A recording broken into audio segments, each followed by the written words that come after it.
বন্ধুরা আজকে বানাবো চিড়ের একটা স্ন্যাক্সের রেসিপি। আগেও বানিয়েছি, তো তখন আমি বলেছিলাম যে কিভাবে আমি বানাই এটা আমি শেয়ার করব। তো বাড়িতে চিড়ে আসলে দেখবেন বাড়িতে রেখে দিলে খারাপ হয়ে যায়, তাই যদি আপনারা এইভাবে স্ন্যাক্স বানিয়ে রেখে দিতে পারেন তো অনেকদিন ভালোও থাকবে।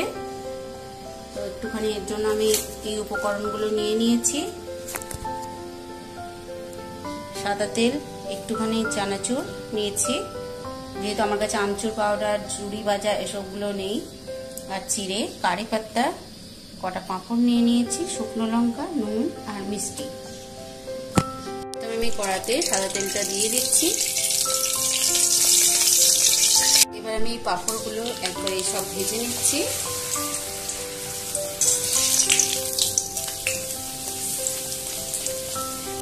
বন্ধুরা পাঁপড়গুলো ভাজা হয়ে গেছে, এবার আমি এগুলো তেল ছড়িয়ে উঠিয়ে নেব।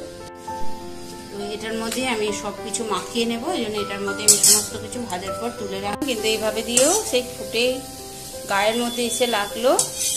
তো রান্না করা তো আর সহজ নয়, রান্না করতেও অনেক কষ্ট হয়। এবার আমি পাতাটা উঠিয়ে নিচ্ছি। পাতাটা উঠিয়ে এই পাশে রেখে দিলাম।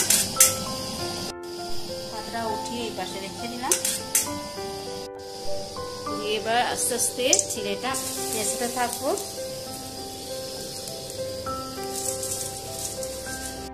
বন্ধুরা চিড়েগুলো আমি ভালো করে চালের মধ্যে চেলে নিয়েছি। এই সময় গ্যাসের ফ্লেমটা একটু লোতে রাখতে হবে, নাহলে পোড়া লেগে যাওয়ার সম্ভাবনা।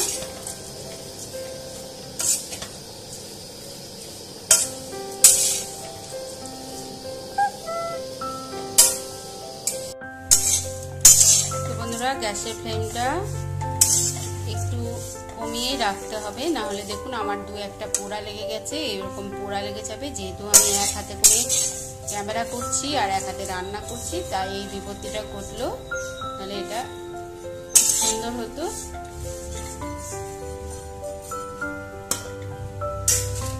তো এবার এটা হয়ে গেছে। এবার আমি যে নুন চিনিটা রেখেছি এটা আমি এরপর মিশিয়ে দিচ্ছি।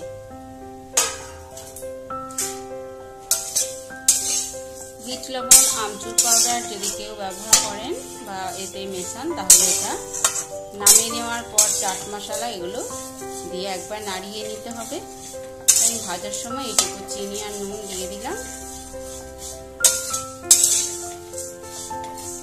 চীনা বাদাম থাকলে ভেজের সাথে মেশানো যায়, কিন্তু যেহেতু আমার কাছে চীনা বাদামটাও আজকে নেই, তাই হাতের কাছে যা ছিল সেটাই দিয়েছি। ওই জন্য এক মুঠো চানাচুর আমি এটা অ্যাড করে দেবো। ওর মধ্যে আমচুর পাউডার, বাদাম সব কিছুই আছে। একটু নাড়িয়ে চাড়িয়ে নিয়ে এরপর নামিয়ে নিচ্ছি, তারপর আপনাদের সঙ্গে আবার শেয়ার করছি। বন্ধুরা এই যে কারি পাতার ডালগুলো আমি সমস্তই বেছে এরকম তুলে ফেলে দিয়েছি। তো এটা যদি গোটা অবস্থায় না দিতাম আরো বেশি ফুটে বা ছিটকে এসে গায়ের মধ্যে লাগতো। তো এইটুকু থাকলে কোনো অসুবিধা নেই, খেতে ভালোই লাগবে। আর পাঁপড়টাকে আমি একটু হাতে করে এরকম ভেঙে নিচ্ছি, ছোট ছোট করে ভেঙে নিলাম। চিড়েটা আমি উঠিয়ে নিচ্ছি, আমি কড়া থেকে থালার মধ্যে ট্রান্সফার করে নিচ্ছি। বন্ধুরা থালার মধ্যে সমস্ত চিড়ে ট্রান্সফার করে নেওয়ার পর এই যে শুকনো লঙ্কাটা একটুখানি হাত ছোঁয়া হয়ে যাবে, আমি গুঁড়ো করে দিলাম। ভালো করে মিশিয়ে দিচ্ছি। এবার মিশিয়ে দেবো এই বাটির চানাচুরটা দিয়ে হাতে করে ভালো করে মিশিয়ে নিচ্ছি।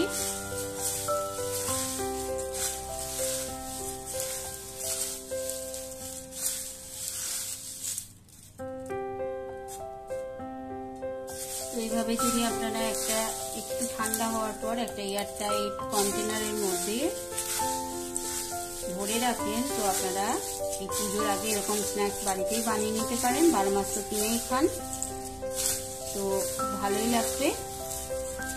আর রেখেও আপনারা অনেকদিন ধরে সংরক্ষণ করে খেতে পারবেন, বাচ্চাদের টিফিনের জন্য দিতে পারবেন, চায়ের সাথে খেতে পারবেন স্ন্যাক্স হিসাবে।